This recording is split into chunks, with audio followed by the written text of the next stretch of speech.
최고위원 황명필입니다. 조국혁신단의 황명필 최고위원. 그는 날카로운 언어로 불합리한 권력을 겨눕니다. 정치가 국민을 위한 것임을 말이 아닌 팩트와 논리로 증명하는 사람입니다. 그의 말이 곧 정치의 상식이 되기를 기대하며 2025년 6월부터 7월 사이에 그가 발언한 영상을 한 곳에 모아봤습니다. 자막이 없으니 자동 자막을 켜주시면 좋습니다. 5호선 지하철 방화범이 구속되었습니다. 총 481명이 탑승하고 있었고 160명이 살해당할 뻔한 이 사건에서 범인은 당신 때문에 죽을 뻔했잖아 라는 승객의 항의에 안 죽었잖아 라고 응답했습니다. 내란숙의 윤석열을 옹호해온 국민의힘 논리대로라면 이 범인은 지하철 승객들을 계몽하기 위해서 소량의 휘발유를 뿌리고 불을 질러본 것뿐이고 승객들의 빠른 대피 덕분에 아무도 안 죽었기 때문에 죄를 저지르지 않은 것이 됩니다. 이처럼 국민의힘의 논리력은 살인미수범의 그것과 같은 수준입니다. 그러한 논리력으로 인사청문회에 나섰으니 없는 결정적 흠결을 찾으려다 자승자박하는 꼴이 되었고 내란숙의 윤석열 사단의 막내 주진우 의원은 간염수괴라는 별명을 얻으며 청문회 스타로 발돋움하게 되었습니다. 왜 총리 후보도 아닌 나를 검증하냐는 주진우 의원의 말에 일리가 없는 것은 아니지만 남을 공격하려면 자신의 허물이 드러나는 것을 감수해야 하고 2억 자산을 가진 김민석 후보의 재산 형성을 공격할 때는 김현장으로부터 20억을 받은 한덕수가 다시 공직으로 복귀하는 행태를 정당화하고 생활비 법인카드 사용 의혹, 1억짜리 회원권 누락, 처가 땅 매각 차익으로 50억 수익 등을 옹호했던 국민의힘의 과거 행태가 비교될 수밖에 없습니다. 그런 생각 없이 마구잡이 공격을 하다 억울하다고 호소를 하니 국민들의 기억에는 내가 인사검증 대상자냐면서 징징대는 모습만 남게 되었습니다. 이런 거 정치인으로서는 치명타인데 왜 그랬는지 모르겠습니다. 결정적 흠결을 찾지 못한 이번 인사청문회에서 확인된 것은 주진우 의원의 과거뿐 아니라 검찰과 사법부가 여전히 심각한 문제를 가지고 있다는 것입니다. 왜 어떤 경우엔 빠르고 어떤 경우에는 늦습니까? 검찰은 국민의힘 시의원이 접수한 김민석 총리에 대한 사건을 하루 만에 배당했습니다. 조국 장관의 경우 직접 조사도 없이 한밤중에 정경심 교수를 기소했었죠. 그런데 주진우 의원에 대한 고발은 4일째 사건 배당을 안 합니다. 이재명 대표에 대한 대법원 판결은 신속하게 파기환송하더니 나경원 사건은 사법 역사상 유례 없이 1심에서 5년을 끌고 있습니다. 고발부터 계산하면 6년입니다. 지기현의 룸살롱 접대를 조사한다던 대법원은 또 어떻습니까? 공수처에 접수된 조희대 고발건은 빠르게 진행되고 있습니까? 어젯밤 시킨 택배가 오늘 낮에 도착하고 KTX가 도착해 멈추기도 전에 열차 곧 출발합니다라는 방송이 나오는 대한민국에서 왜 기득권층이 연관된 일은 이렇게나 진행이 더딥니까? 3년 만에 어제서야 학위를 취소한 숙명여대처럼 광복되고 나니 태극기 들고 나오는 행태가 많이 보입니다. 지연된 정의는 정의가 아니라고 했습니다. 지기현 조희대 사건 빨리 진행하십시오. 시간 끌다 어영부영 연예인 사건 띄어서 넘기는 옛날 방식은 통하지 않습니다. 조국 혁신당이 없을 때는 가능했겠지만 우리는 그것을 용납하지 못합니다. 하나하나 다 되새겨 바로잡을 것입니다. 우리 조국 혁신당은 국민의힘 위원장당 해산 심판 청구를 이미 했습니다. 썩어빠진 기득권과 내란 세력 척결을 위해 온 당력을 집중해 끝장을 보겠습니다. 요새 벌어지고 있는 일들을 최고위원 발언문을 쓰며 정리를 해보았습니다. 이런 일들은 모두 기득권층을 중심으로 벌어지고 있는 것을 확인했습니다. 첫 번째, 중앙지법에서 벌어지는 일입니다. 윤석열이 끊임없이 중앙지법에서 재판받겠다고 한 것을 모두 기억하실 것입니다.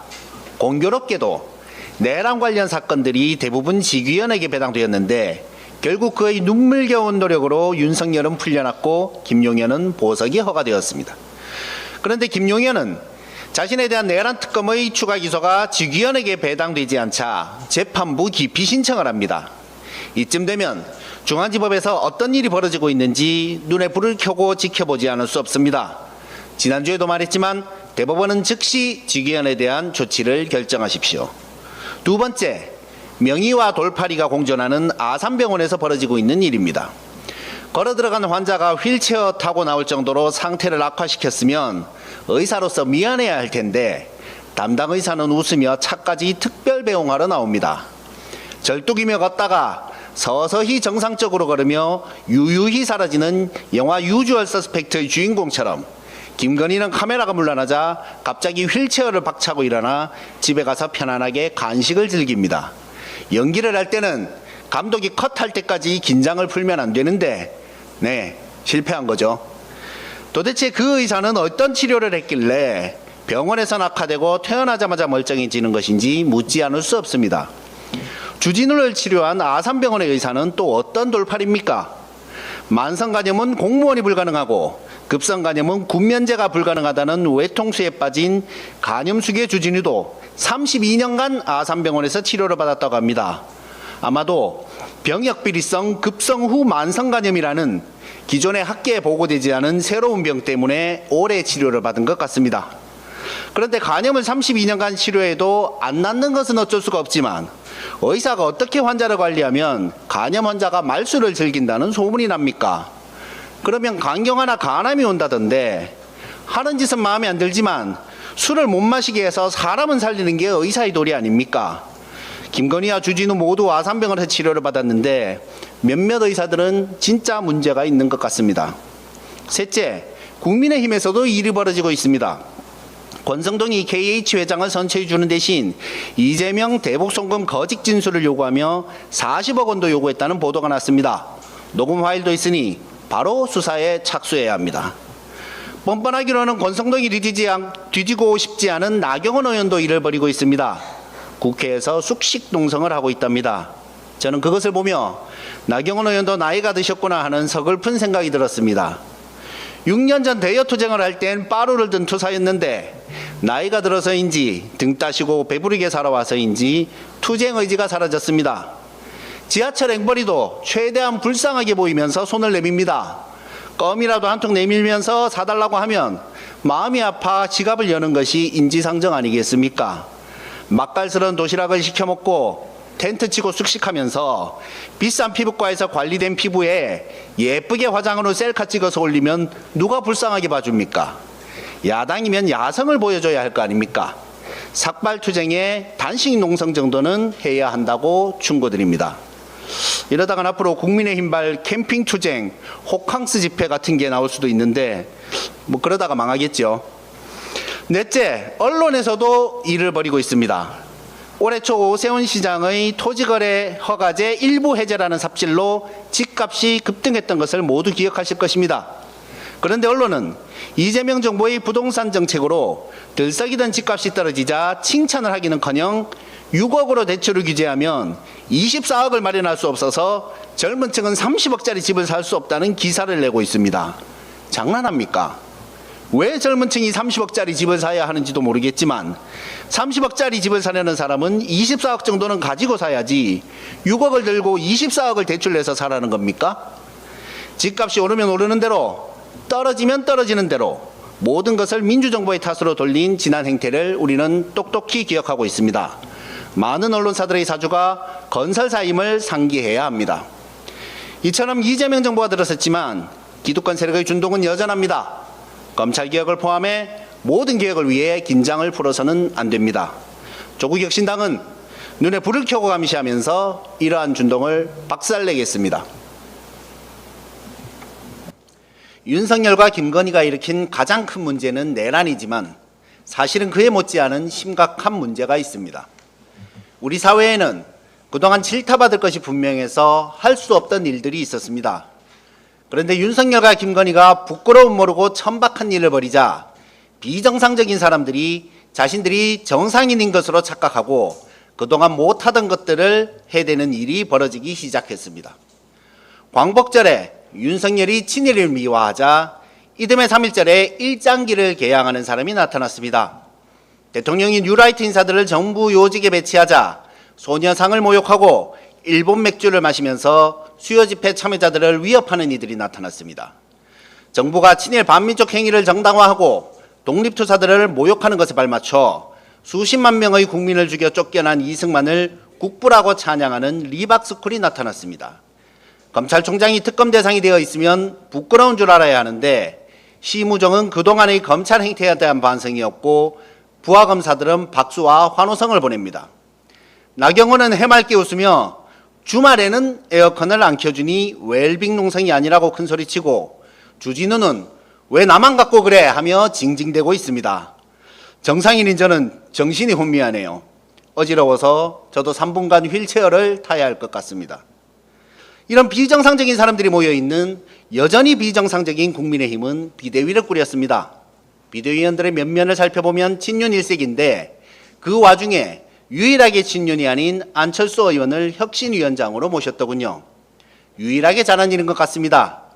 안철수 의원으로 말할 것 같으면 모두가 인정하는 혁신의 화신, 혁신 전문가라서 안혁신이라고 불려도 될 뿐 아니겠습니까?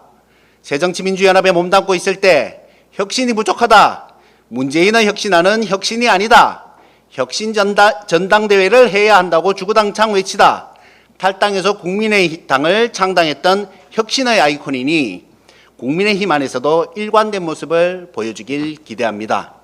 조국 혁신당이 안철수 의원의 혁신 행보를 응원합니다. 국민의힘도 달달한 안혁신 맛을 좀 봐야지요. 자매품으로 정광훈 목사의 맛도 같이 느껴보길 바랍니다. 요새 정광훈의 자유통일당이 전국에 현수막을 걸어서 뇌사 판정 국민의힘 해체가 정답이라고 하던데 유일하게 자유통일당과 조국 혁신당이 의견 일치를 보고 있습니다. 극우적 사고로 막말을 할 때 응원 가서 박수 받고 후원 받을 때는 좋았겠지만 그런 사람들을 이용하는 것이 과연 적절한지 생각해보는 계기가 되길 바랍니다. 방금 김선민 대표 권한대행이 말씀하신 것처럼 해운대구 의회에서 국민의힘 의원들이 해수부 이전을 반대하는 비상식에 부산 시민들이 분노하고 있습니다. 더 화가 나는 것은 해수부 이전이 제대로 진행되고 나면 이 사람들은 틀림없이 환영 현수막을 걸 것이라는 점입니다. 예산안 통과를 결사반대하다가 통과되고 나면 자기가 한 양 현수막 거는 일이 국민의힘 특기니까 이번에도 그러겠죠. 그런데 이런 모든 작태들 비정상이라서 시민들이 분노하시는 것 아니겠습니까? 비정상을 정상으로 되돌리는 어려운 작업 조국 혁신당이 앞장서고 있습니다. 국민들께서 관심을 갖고 함께 해주시기를 부탁드립니다. 얼마 전 국민의힘 해운대구 의원들이 사고를 치더니 이번엔 남구의 박수영 의원이 부산 시민은 25만 원이 필요 없다는 망언을 해서 부산에 난리가 났습니다.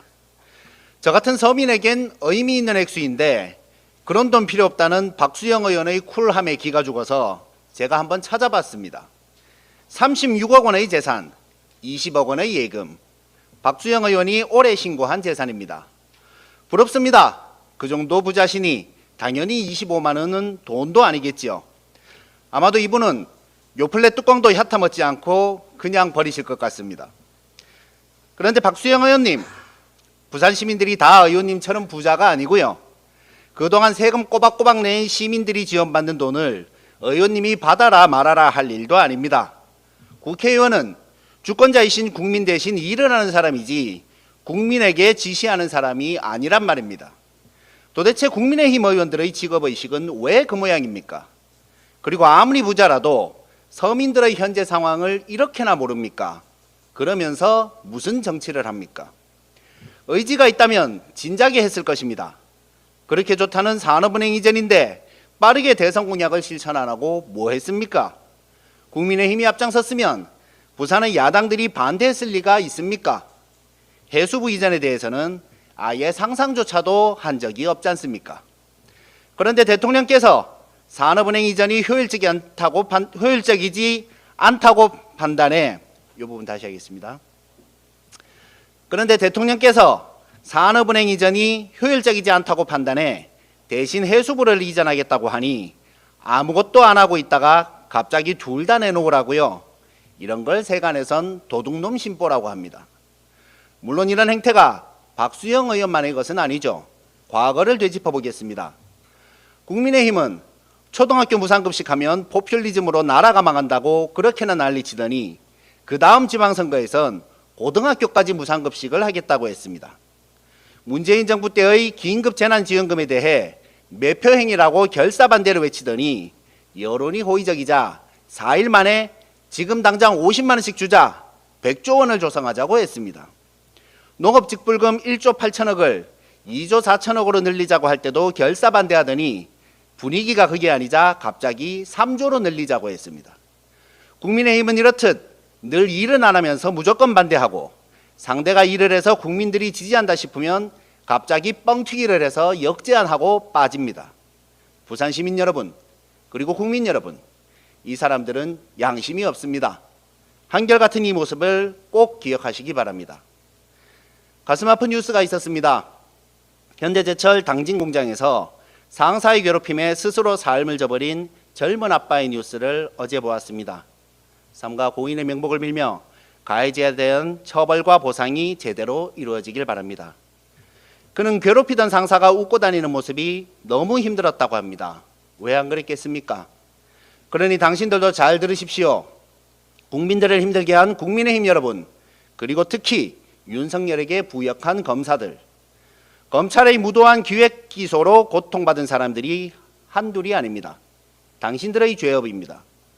부역자들에 대한 철저한 처벌이 필요하다고 생각하지만 조국 혁신당은 인사권자의 뜻을 존중하고 있습니다.